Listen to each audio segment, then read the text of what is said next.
I'm going to actually introduce a new proctor for this one. I know normally I've been proctoring these, but seeing as the topic is women in architecture, I figured to give one of our amazing women on the board an opportunity to proctor this as well.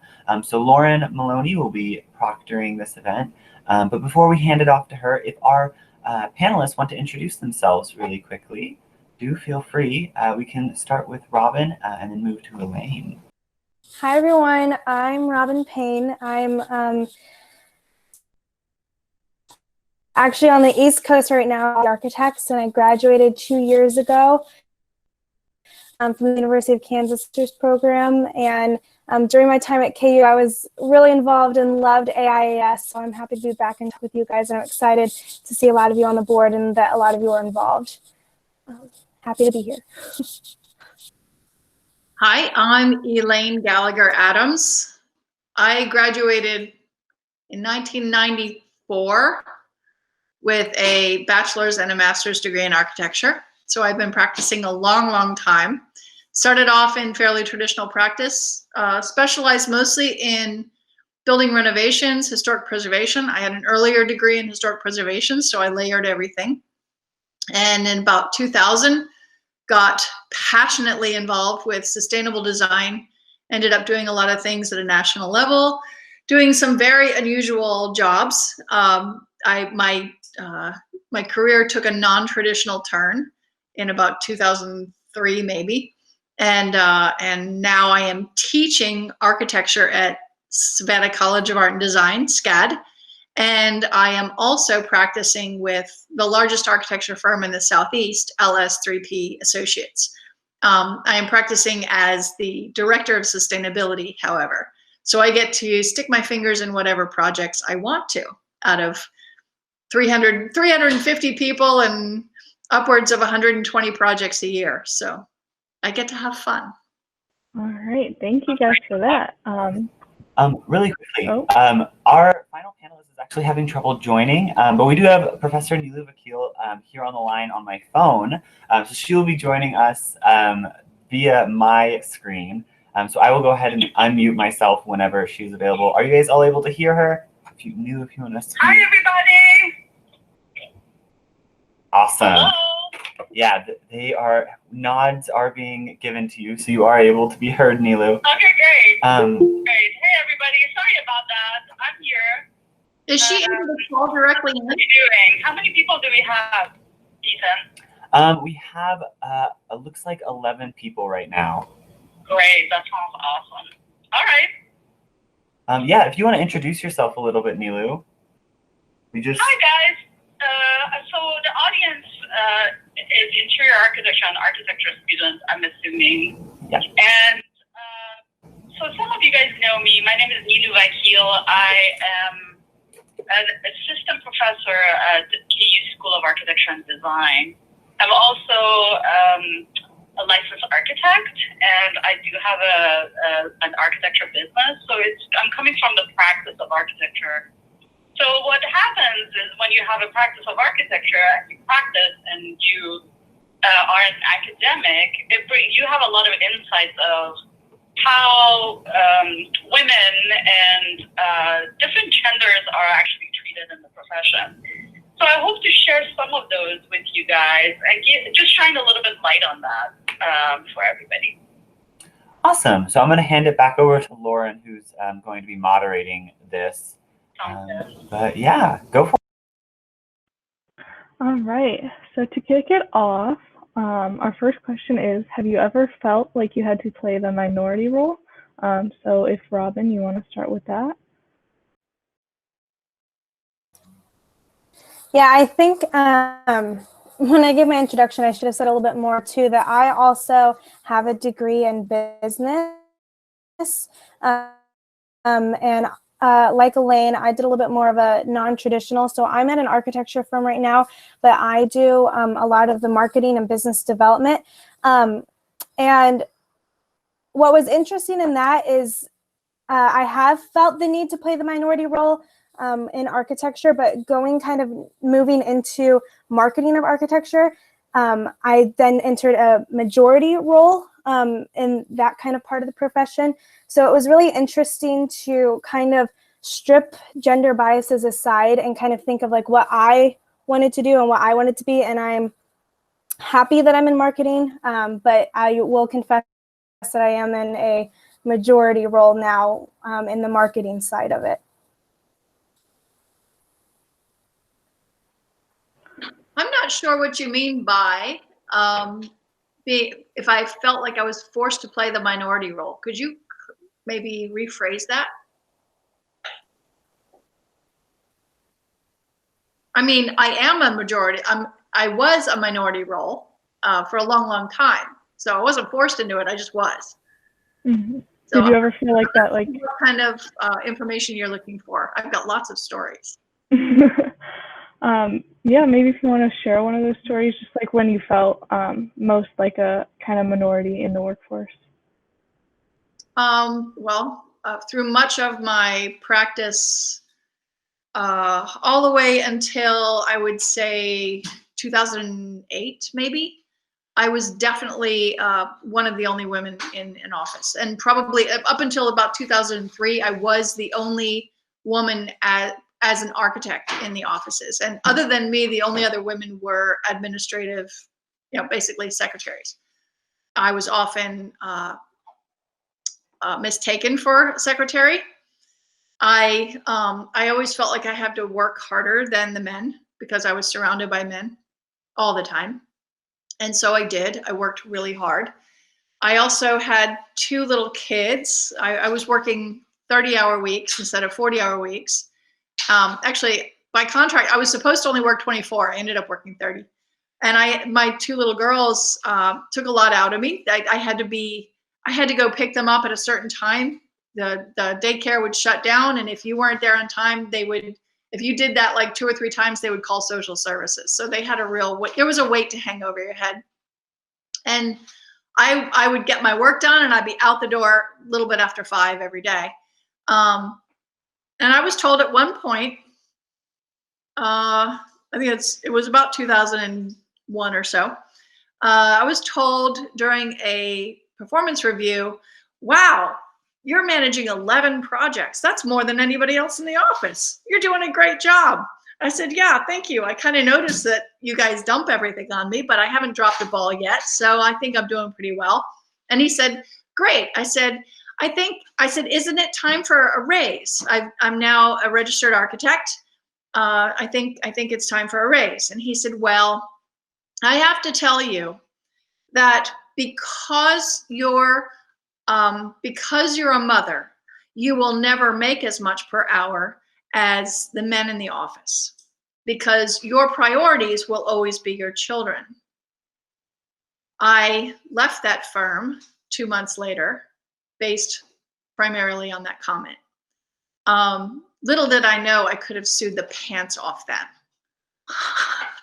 I did not know. I was too young and too wrapped up in what I was trying to do and just wanting to be an architect. So that was kind of sobering. That was quite sobering. And I went from that role into working for the federal government where they weren't allowed to say boo to me because I was a woman. And those protections are very good.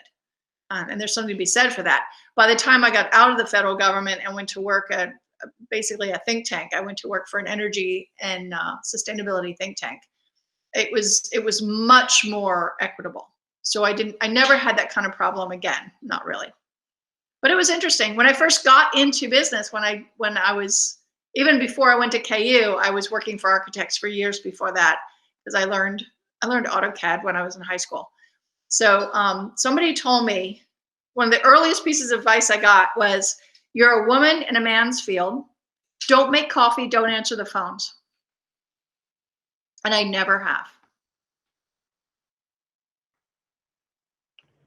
That's a good piece of advice. Thank you. I don't know if Nilu has, okay. Yeah, of course. Yeah, I mean, I appreciate everything that I'm hearing because I have very similar experiences, and I have to say that I just don't want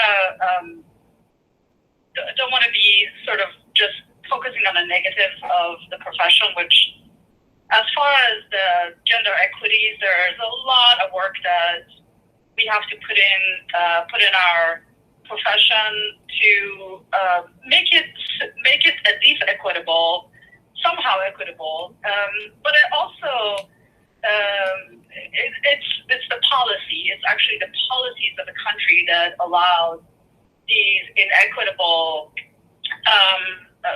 basically inequitable policies to happen within the firms, private firms. So let's say, for example, if you're having a child and you're going through giving birth to a child, just recently people are acknowledging, or the government is acknowledging, that you will need more than maybe 6 weeks of time off to be able to, or paid time off to be able to take care of a newborn. So this is not a policy that a private firm can just support when they're working project by project. Even if they want to do that, they cannot fund something like that. They can't pay me full time for 6 months for me to take care of my child. It has to be some sort of a policy and a substitution and a help from the government, sort of the bigger policy makers that will allow something that to happen. So just from my personal experience, I gave birth to both my children after working a 12-hour day. So this is something that, this is in 2009 and 2010, but still to this date, a decade later, these policies have not been managed by the government in a way that creates an equitable ground for women to be working the same hours and time as men. So we know that gender pressures are real. So moms typically take care of children a little more than dads do, and that's not always the case, but majority of the cases are like that. And architecture firms can't support that, but federal government having more funds to be able to deal with those policies, they do. So I see that as a bigger issue than one issue that hopefully your generation can assist to solve and to help with creating policies. So it doesn't matter if you're studying architecture, if you're studying interiors, if you're studying design. Our policies hopefully are changed by your influence in the profession.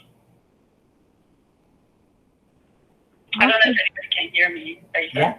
Mm-hmm. Yeah, they're all the heads are nodding. So Yeah, thank you for that. So kind of going off what you were just saying, Nilo, do firms usually have a policy in place to address gender inequality in the workforce? If Nilo, you want to touch on that, and then we can go over to Robin. Typically MFLA, which is a Family Leave Act, is a federal policy that requires companies or firms more than 49 people to follow that. So those are sort of the regulations that a firm can provide because there are 50% or 49 or more people full time. So I worked in a firm that always kept the numbers to 49. And anybody else that was hired after 49, there were temps or on contract. So they will never show on sort of the your official accounts for full-time employees. So when you think about that, that's sort of a trick that the industry can play, not to follow some of those rules and instructions. So yes, there are rules, there are policies, but how people play around those policies, that's also a big issue that I see should not be an issue. Does that make sense? yeah. I was nodding my head when you talked about firms. I think you're good, Elaine. Okay. I was nodding my head when she talked about the firm self-limiting its size. I ran into that. They will often keep the firm under 49 people for both for family leave and other requirements of the federal government. It's also one of the tiers for small business. So sometimes it behooves them to stay small. We do work in an occupation where most of the entities are small businesses. So it's kind of a product of our profession that we are working for small companies that cannot afford to give us maternity leave, what have you. I had my first child while I was still at KU. I went into labor during a lecture. It was pretty funny. But then I had my second child when I was practicing. And basically, what did I do? Oh, I know, we moved in the middle of that one. That was weird. But I think actually when my second daughter was 3 months old, I put them both in daycare and went back to work full-time or part-time. And I'm pretty much kissed the ground next to my chair because I'm not the kind of mom who loved being home with my infants, 2 kids in diapers for 2 years. No, that's really hard work. I would much rather go to work at an architecture firm. And I hired someone to watch my kids. But you know, if you're lucky enough to have some resources like that, that makes a huge difference. Robin, I know you have a little bit more insight into the modern industry. So has this changed at all? Like, have you seen any differences? Yeah, so I'm junior level, so I don't necessarily know kind of like this policy set and things, but I get to see the remnants of it as someone who's younger in the firm. And it's really interesting at the firm that I work in. We have like a structure where it's like principals, senior associates, and then like junior level. And principal level, there's only 2 women, which is out of many, which is kind of disheartening. But then the senior associate and associate level, it's trickling up. So that's really cool to see as someone going into the firm, that perhaps like the principals who have been there for a little bit longer are male, but those who are rising leaders, there are more females. And I think maybe this isn't a policy, but what's really cool when I was job searching and just getting to know a lot of firms, that there are groups of women in firm like that are the equivalents of the women in architecture and things. And I do often find that just like this call, this is something that's pretty common for women to kind of bond together and have these conversations, like you guys are in school, but also in practice. So I think there's hope, ladies. I knew that we were making headway when the places where I was working were creating nursing rooms, and that was huge to be able to do that, because I always had to go somewhere else to nurse. And actually, I nursed while I was in school because I brought my first daughter. I would bring in the studio with me. And you want to flip out your classmates? Nurse a baby in the corner of the room. Yeah. All right. That's pretty cool about the nursing rooms. That's good to hear that it's going in that direction. So kind of going off of that, I know, Elaine, you touched on this a little bit earlier, but have you found there to be any stigma around maternity leave and or staying home with your kids in the workplace or in general? And Robin, I know you don't have too much experience with this, but maybe you could touch on what you've heard from other people. Anyone can feel free to jump in.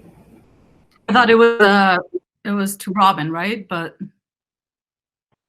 to anyone. Okay, to anyone. Yeah. Yeah. Well, I mean, so quite honestly, when a group of us women in 2007, we went to our employer, and we were all married. We were all ready to start families, and we went in and said, you know what, we are willing to pay for the premiums. And at that time, we were looking at Aflac, because Aflac was one of the only firms, insurance firms, that would actually cover maternity leave. And the firm did not have that option for us. And we actually went and offered to pay for our own premium to be able to take the maternity leave and extend it from 6 weeks to 12 weeks at that time. And they saw it as a stigma. They saw it as a weakness for the firm. And so what happened was they did not allow us to use the firm name because we needed actually a firm. We needed to be under a firm umbrella to do that. So quite honestly, 3 years later, none of those women who they invested so much in our development and us getting licensed and paying for our licensure, paying for our lead accreditations. Some of us actually went through school with that firm. They saw it as a stigma. They saw it as a weakness, and they said, "No, we're not interested in doing that. You either, just use whatever policies we have, or, this is what it is." We were rejected, and quite honestly, none of us who had families stayed there because of sort of mothers being seen as sort of a weakness in the firm. So I think that was mentioned before. But again, I don't want to focus on these negatives, because I see your generation being aware of those policies, being aware of those inequities, and hopefully you can actually bring a change to this, because again, the industry is doing much better. But another issue is the pay gap. It's not just about maternity. I think pay gap is a bigger deal, bigger issue to me than that, because if you start with even making $5,000 a year less than your equal counterparts, imagine in 10 years with compound interest, how much money that is. That's hundreds of thousands of dollars. That's not $5,000 a year, by the way, you guys. That's a down payment for a house. That's a college fund for your children. That's investing in a new car. That's education. So I think the pay gap is also a problem that exaggerates the parenthood issues, whether we're talking about, and that's the one that has not been solved. That's the one that people are talking about it, but it has not been audited in a way, because our salaries in firms are confidential, and I see that as a big problem. Why is it confidential? I don't know. If there is a range, if you enter as a design expert, there should be a range. You're between, I don't know, let's say $45,000 and $50,000. The clarity of that should be there. Why are you being hired at $45,000 versus $50,000? That is the clarity that we need, the transparency that every firm needs to have. And don't be afraid to ask. And that's what I always tell people, that it's okay to ask, what is the range of my level, and why are you hiring me at the amount that you're hiring me? Why lower? Why higher? Ask both sides of it, and don't corner yourself in one or the other. Make sure there's transparency. And hopefully when you become principals in firms, you continue the transparency of the hiring and salaries too. So the International Living Futures Institute, which manages living buildings. I don't know, how many of you have heard of living buildings? Hopefully, yeah. Of you? Mm-hmm. Yes. They have a certification for practitioners called JUST. It's backwards. All right. So your firm gets JUST certification, and that's actually a requirement of doing a living building. But quite a few firms lately are pursuing JUST because it's the right thing to do, and it makes them look better, especially in an age of equity, of talking very loudly about equity in every sense. One of the requirements of JUST is a transparent salary range for each. We deserve to know what my position should make. And most of us don't have access. We don't know how much other people are making. It's so not transparent. I was told once, well, women don't ask for it. I said, well, if I don't know I should, then of course I don't. And there's lots of stories around that. I have a friend, another female friend who had her own business. And she said, as the principal of the firm, I felt terrible when a male intern would come up and say, I'd like a $10,000 raise. And she'd go, God, I don't want to hire another intern, but he's not worth 10,000, but I don't want to hire another intern, so I'm going to give it to him. And then a female intern would come up and ask for a $3,000 range. She's way better than he is. My friend would give her the $3,000. I said, why didn't you give her $10,000 too? And she said, because we were a firm of 8 people. I couldn't afford to give her 10 unless she asked for it. And the fact that she never asked for it, I mean, you have to be bold. We are so bad at that. We're so bad at valuing ourselves. I would much rather ask for too much than too little. My father always used to say, all they can say is no. It's not a big deal. But look for JUST certification. You can actually find a list of firms that have JUST certification. Start your job search there. And I think so many of you know this too. I have offered to all my students that I'll review your contracts for you. You have a contract with a firm, bring it to me. Believe it or not, in the past few years, I've gotten $4,000 or $5,000 more for students who we brainstorm how we do it. We brainstorm what are the pros and cons. We brainstorm not to burn bridges. So these are life lessons that there's so many of us. I do that. I know Joe has offered that to all the students. Come and review your contracts with people who, like me, who we have a firm. We write contracts on the other side. And it's okay to do that. Don't be afraid to expose or to be vulnerable about your skills. Say, I don't have that skill, but I have people's management skill. I'm very organized. I'm very time oriented. So I bring so much to a project that maybe somebody with Revit skills or, I don't know, 3D Max skills can't even do that, because that's life skills. Anybody can teach you Revit. Anybody can teach you computer skills. And by the way, they change every 2-3 years. So it really doesn't matter. So what matters is people skills. And believe it or not, and I say that and I apologize ahead of time, every once in a while in our firm, when we talked about this, we were like, you know what, let's just not hire an asshole. How about that? Because we can teach them other skills. Let's just hire a nice person because we're sitting next to them for 8-10 hours a day. We just need somebody who is kind, who's compassionate, who goes well with a team, and who we like. The other skills, believe it or not, those are important, very, very important skills. I'm not saying they're not important, but humility is the number one thing to have if you're working a firm. Because people are gonna hold on to those a lot stronger than if you're a tech savvy. Who cares?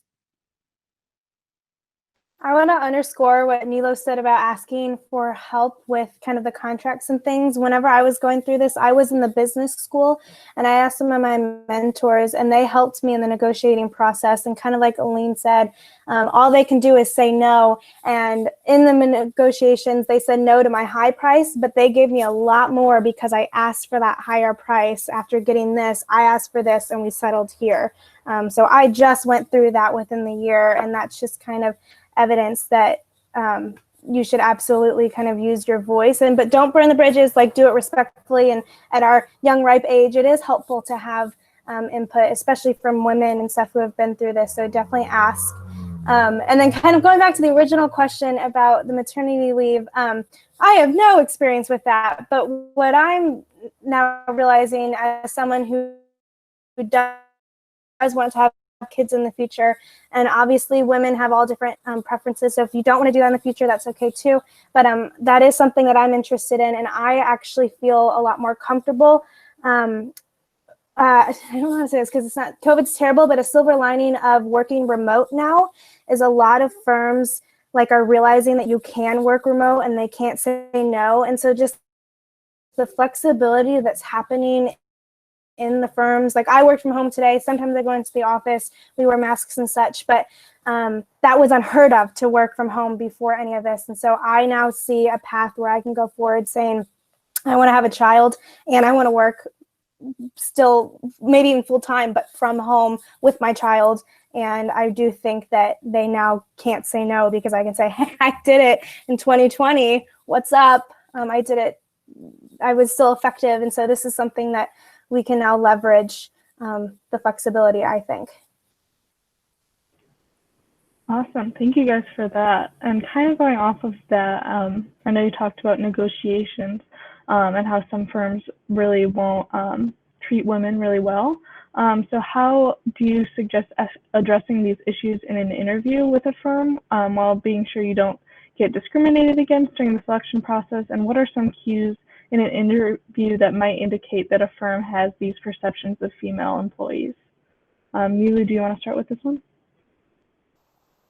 All right. Sorry. Can you say the question again one more time? Yeah. So how do you address these sort of issues in a firm while being sure you won't be discriminated against during the selection process? And what are some cues in an interview that might indicate that a firm has these kind of perceptions of female employees? Sure. I start with the second part of it. First of all, a firm cannot ask you if you're engaged, if you have a husband, if you're planning to have a family. Those are illegal questions. So those have to, your knowledge is the strongest thing that you have. It gives you power to know and gives you those red flags. If they ask you, if you have more than 40 hours a week job for you, would you be interested in that? You know what? No. I mean, that's, if I'm on salary, no, thank you. But yeah, if I'm hourly, maybe. So, I mean, there are certain things that we need to know ahead of time, because those questions, you, as somebody who has knowledge entering into an interview, you'll know some of these. You can pick up on that. And these discussions that you guys are having, it's very smart. I have to say, when I graduated from architecture school, we did not have these constant discussions with the profession. And I wish I knew more, because going into the profession, I felt like I had a lot to offer, but I was a little timid as a Middle Eastern architect. I'm an immigrant already, so I'm kind of a little bit on the fence. I'm not only an immigrant, I'm a female architect. So it's like, for me, there were like these layers and layers and layers of, I was confident in my skills, but I was insecure about voicing out. So knowing your rights, because knowledge is power, and knowing that if you ask respectfully, it's okay. You're not burning bridges. If you ask people and they say no, that's okay. And if you're entering into a discussion and you don't feel good about that, there is something going on that you should address. So it's really, your instinct actually has a lot to do with that. So I would always encourage people to trust their instinct. And if they don't feel good about the firm, even if it's a little bit not feeling good about the firm, try to see why and then try to address it. And sometimes the circumstances in firms change. You might get hired and they might be fantastic, but the leadership changes and things change. So don't feel like if you're entering into something, you're stuck with it. So allow yourself to move around, but never burn bridges. That's my thing, because this is a small industry. It doesn't matter if you practice in the US, internationally, people know each other. People talk amongst themselves. They can say, hey, you know what? I know Katie. Katie is an amazing student. Katie is great. She is respectful. She is a kind person. So just having that reputation, Katie, I'm sorry to pick up on you, but just the fact that people know the quality and personality of somebody, that's really a good thing to have, the reputation, because we talk amongst each other. So I feel like that's the key, to be able to trust your instinct for red flags, know and have knowledge, because knowledge brings you a lot of power, and also try to be good to people. I think that's a really important one. I want to agree with Nilu on the knowledge. I think one of the best things I did in my architecture education was leave the architecture school and go over to business and learn about like business hierarchical structure is in different ownership of a firm, whether it's employee owned, whether like what that structure is, and then like the hiring process, like Title VII, discrimination, things like that is everything that I learned over in the business school. And it made me so much more confident stepping into an architecture firm, knowing that architecture is still a business. And so these things and these like the laws governing a business still govern an architecture firm too. I think Nilu's absolutely right that knowledge is power. And if you don't go over to the business school, like to read up on that kind of stuff before you kind of start, because firms are so different and they're organized different. They could be big, they could be small, and that has so many different implications on so many different things. And it's really important to kind of understand those, talk to someone or take a class on it. But then I would also say I wasn't totally bold enough to ask any of those questions of like leading questions in an interview, but I used my eyes. Like I went to these firms in person, like I talked to people who I knew was there, and I just tried to see where the women are, who's the leadership, what kind of mentorship programs do they have and stuff. And so I wasn't as bold in the interview process, but I was very intent on being observing what I saw, and through that lens of I am a woman in architecture. I do want to get licensed. I do have these aspirations. What does that mean for me? Who looks like me? I was like, who looks like me, and where are they, and how happy are they, or what are they doing? Stuff like that. That'd be my advice. You know, having been in the industry so long, like I said, since I was 17 years old, I've been working for architecture firms, and I'm not going to tell you how long ago that was, but I, you know, I put up with a lot. I put up with a lot of, like I said, some things I didn't even know were illegal that I could have sued for, but I just didn't know. It was like you said, we didn't talk about this stuff then. I just didn't know. But once I got to a point in my career where I had somewhat of a national reputation, people knew who I was, I would, you know, if I went up for a new job, I pulled out all my power vibes, right? And I found that it wasn't so much, if I approached a firm, it was because I wanted to work for them and I knew who they were. But the person who ultimately I would talk to, if I couldn't, especially if it was a man, if I looked him in the eyes, which there are certain men who cannot deal with a woman who is sitting up straight, powerful, speaking intelligently, and looking him straight in the eyes, you can just see them squirm sometimes. And I can think of a couple times this happened. And at that point, I just knew he was uncomfortable with me. He was putting off man vibe, bad man vibes, whatever you want to call it, machismo. And I didn't need that. And it turned out even, I went on to another firm, and I learned later that he's a total jerk. And all those little red flags were popping, and I was exactly right. Nobody likes this guy. And so truly listen to your intuition. She knows what she's doing. Listen to her. All right. Thank you for all the great tips. I'm going to ask for some more tips, if that's all right. So do you guys have any tips to overcome insecurities that someone might have being a woman in a predominantly male industry? And kind of how have you built your confidence up from that? Robin, would you like to start with this? Yeah, I really like this question because I was thinking about this before I even got onto this, because I almost had something really interesting too. I had an insecurity going into marketing because I felt really proud that I was a woman in architecture.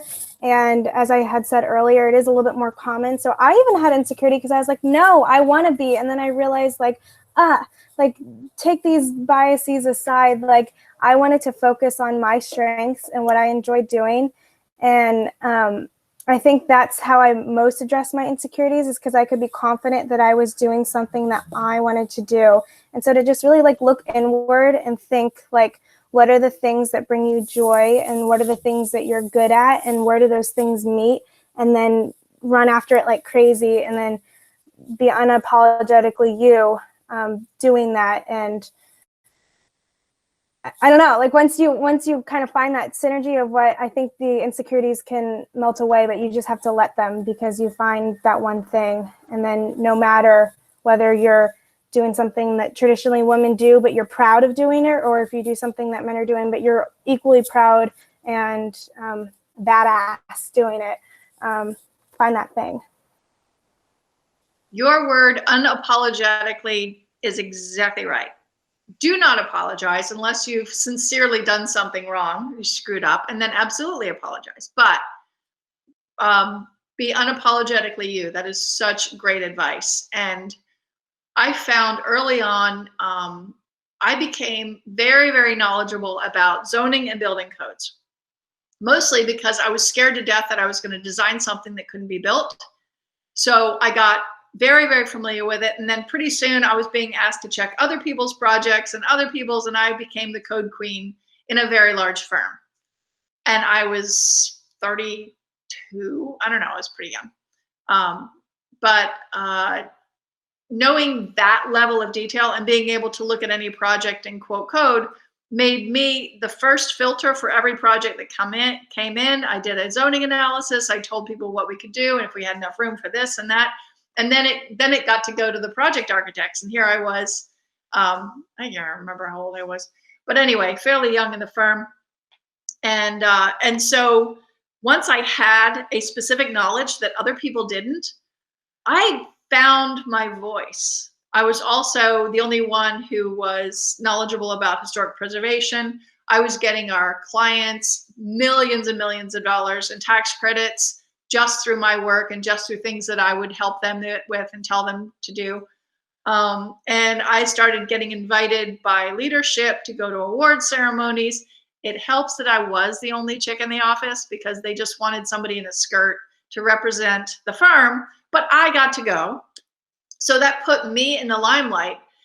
So again, you know, being a woman in our field back then wasn't all bad because I was pushed forward.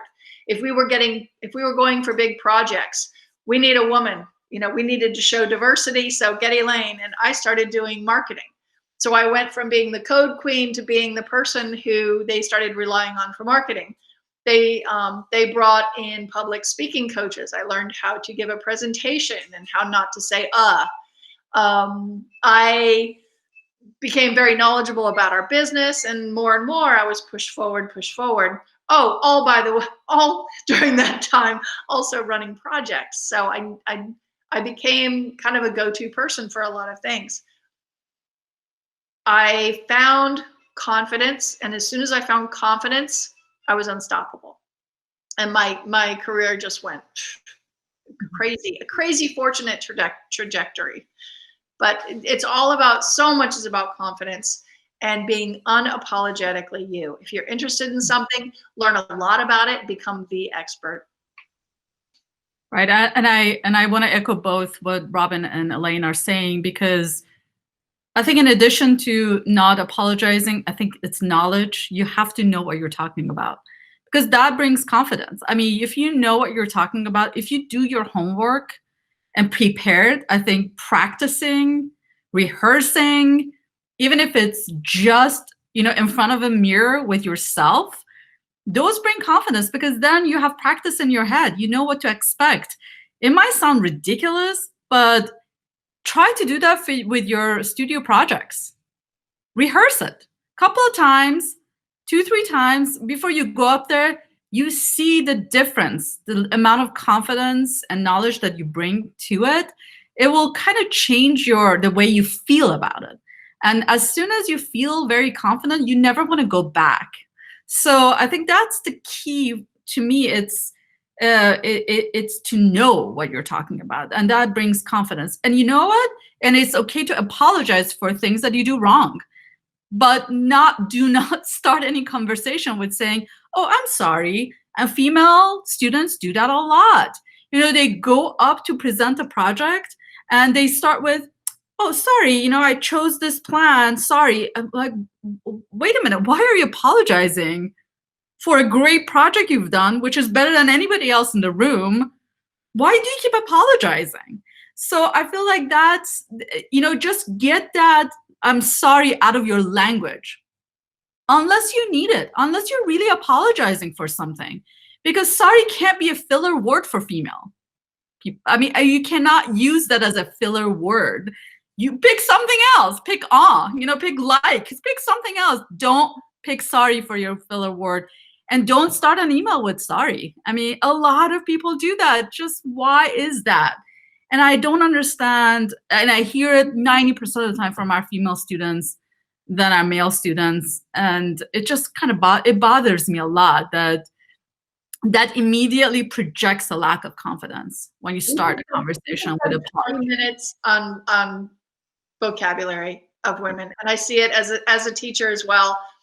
And I get on my female students, I say, stop it.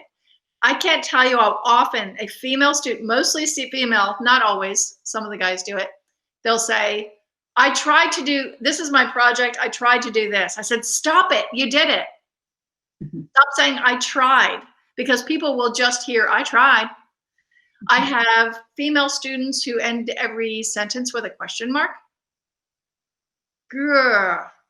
Have you ever listened to a speaker that you were really looking forward to hearing, and somebody who you know has a lot of interesting experience, and every sentence ends with a question mark, and you just want to funk them on the head and say, stop, speak with authority, speak declaratively. We have to teach each other how to speak.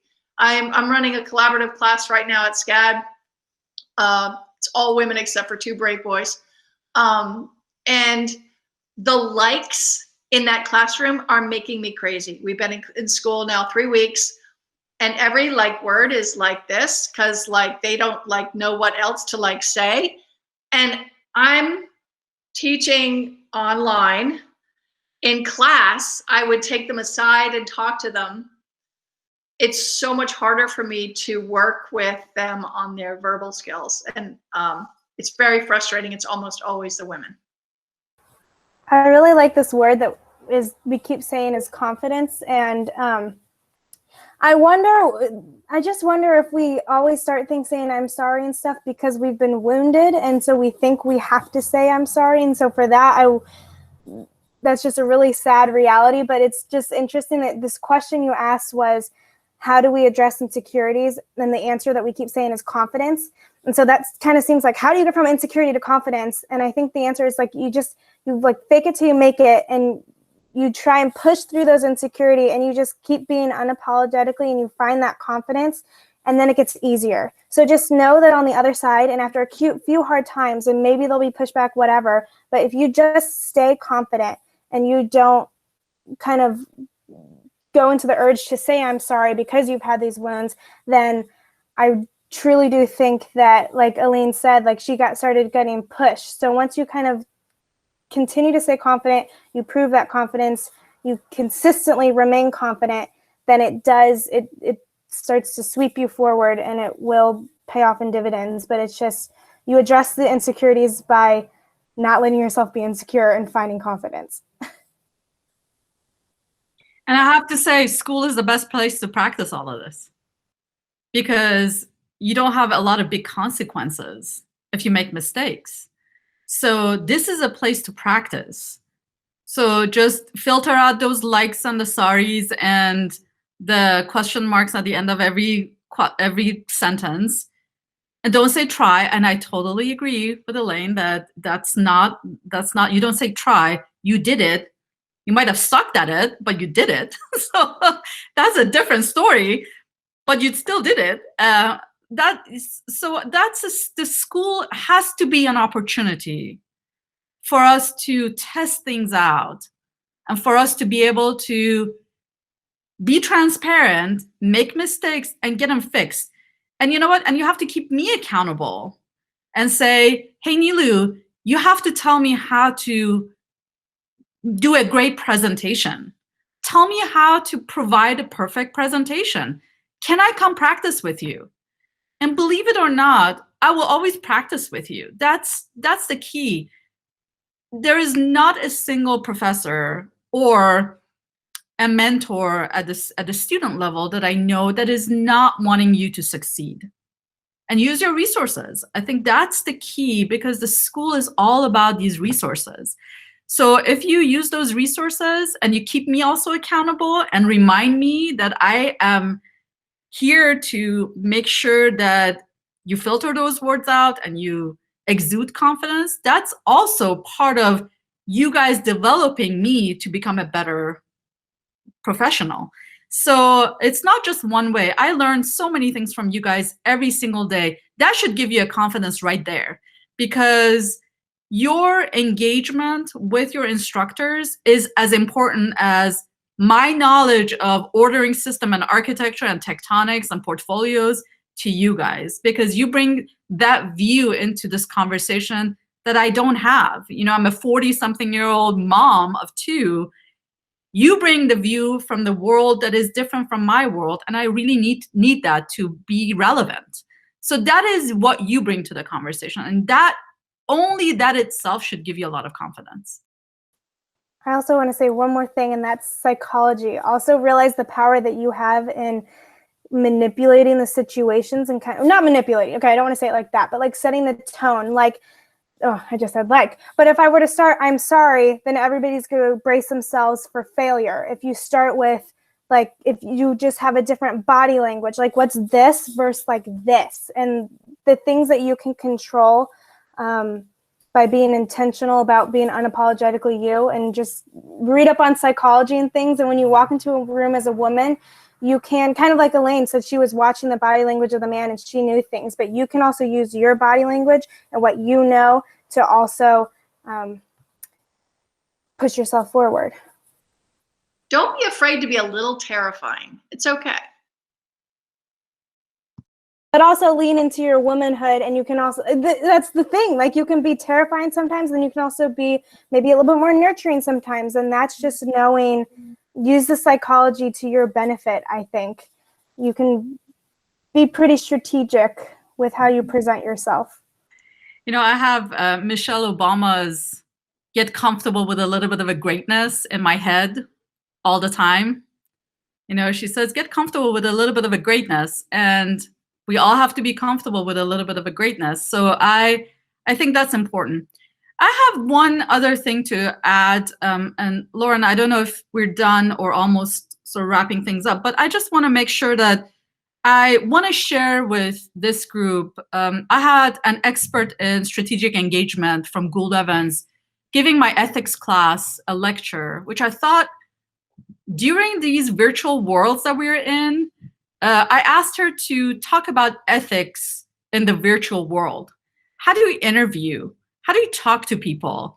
How do you present yourself in this square or in this rectangle you're in? So I have recorded her talk, and I would like to share that with all of you, because that kind of hits everything that we're talking about. It talks about confidence. How do you exude confidence virtually? Because there's one thing to shake somebody's hand and look them in the eye, and then there's something to be sitting here in our kitchens and our dining rooms and do this. So how do you exude confidence like that? And I think this is a tool, this is a new skill and a new tool that we've been using for the past 6 months. So Ethan, I'm going to share that with you if you don't mind sharing that with the group, because I think it's a very important skill to have, because you all will potentially interview virtually. And knowing those skills as women is actually really important. So I'll make sure to get that to Ethan so he can share that with you. I will probably put that on an Instagram post, because I definitely think it's worthy of an Instagram. No? Yeah, no, I can't make it public, but we can share it with this group. I just want to be respectful of the person who gave that talk, but I have the authority to share it with women in design people. All right, thank you guys for all those tips. I think it definitely helped think about confidence in going into the workforce. And so, being that it is now 7, I want to end it here, but I want to ask if any of you speakers have any kind of last final comments that you would like to give to any of us. I do. I'll start. I have always said that being a woman in architecture is fantastic. I have so many opportunities. I've been able to make my own. At one point, one of my daughters had a health problem. I left the firm I was with. I did a bunch of consulting for about a year, and it worked really well because we just have a really flexible set of skills. And then I was able to go right back to work. And not a lot of professions allow you to do that. I always say, if women weren't meant for construction, then why do hard hats have ponytail holes? I loved being on site. I always did. When I was young, I got to do all the fun stuff when I was young. The higher you go in management, the less fun stuff you do. But I used to love going on project sites and having some big guy say, "Where's your boss?" And I'd say, "Well, he's back at the office." He goes, "What?" I said, "What do you need?" "I have a question about this detail." And I'd say, "Well, I designed it. I can answer your question." You know, I can't. That happened all the time. And actually, I never took offense. I got a kick out of it. I loved standing up a little taller and showing them what I knew and answering the right question, and even pushing them a little farther.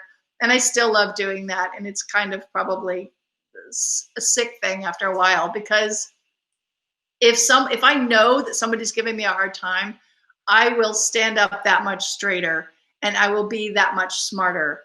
And that's where I learned to be a little bit terrifying. And I don't mind it, because I have had to lead very large design projects, and I'm the only one standing up in the middle of the room. And at one point I looked around a room and I realized the only other women in the room were taking notes for their bosses, and I couldn't believe it. And that was only 6 years ago. You know, that was crazy. So stand up a little taller, look them in the eyes, and show them what you know. I would just say, kind of earlier on how I said, be unapologetically you. Just find those things that bring you joy, no matter if it's something that's in a male field or a female field or whatever. Just think about what you're good at, where your strengths are, what makes you flourish, and just run on after that. I think that's my advice. And then I also want to give my contact information, that if you guys have any questions ever at all about AIAS, about school, I just graduated, I guess 2 years ago now.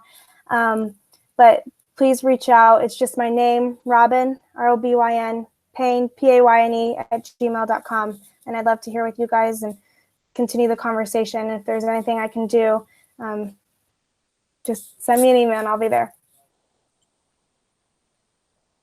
Good. You know what, you guys know where to find me. And I think that you have to use your resources and practice.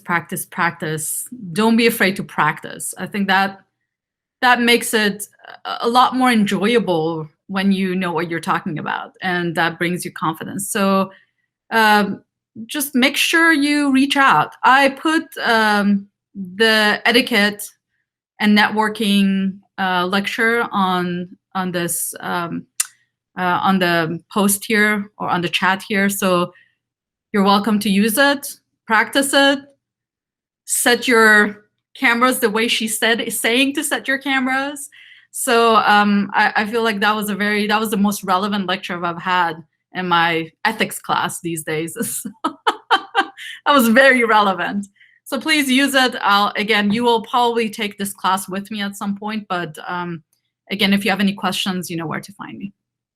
All right. Thank you guys so much for all of your help answering all of our questions. I think I really learned a lot from that. You go, Thank girl. you for organizing. See you later, guys. Thanks for organizing. Have a good night.